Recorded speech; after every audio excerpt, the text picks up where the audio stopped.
Thank you for joining us for Local 5 News at 5 o'clock. I'm Tom Zalaski. We begin with coronavirus news. And as the world tries to respond to this spreading coronavirus pandemic, a former Oshkosh resident finds himself stranded in Peru. Chris Schuler spoke with the man who's waiting for the U.S. government to provide transportation needed to get home. Paul Johnson is anxious to return back home, but he needs the help of the U.S. government to make that happen. Johnson flew to Peru on March 8th on a business trip to the remote village of Pisac. He says when he left, the coronavirus was in the news, but it wasn't being called a pandemic. I think there were 2 cases here in Peru when I left. The United States still hadn't instituted any sort of quarantines. Days later, the U.S. banned all flights from Europe, and Peru put in place its own travel ban.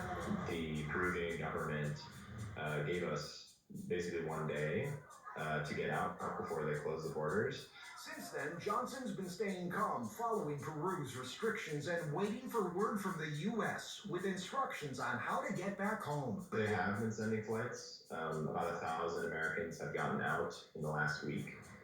And so that's mostly from Lima. But Johnson says more flights are needed for hundreds of Americans desperate to get back home, and he needs safe passage to an airport from his current remote location. I'm sure they're working hard, but it's not working at the moment. So that's kind of the frustration for everybody here. We're still sitting here wondering what's going to happen.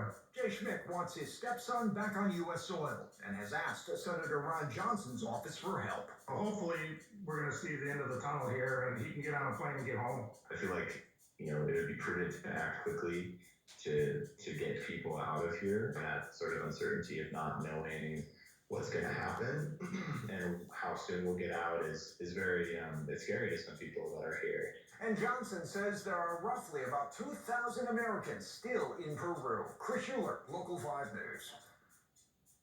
Thank you, Chris. Local 5 reached out to Senator Ron Johnson's office for a statement, and he responded, quote, "Our office has been working nonstop for 2 weeks to do everything we can to get Wisconsinites stranded overseas back home.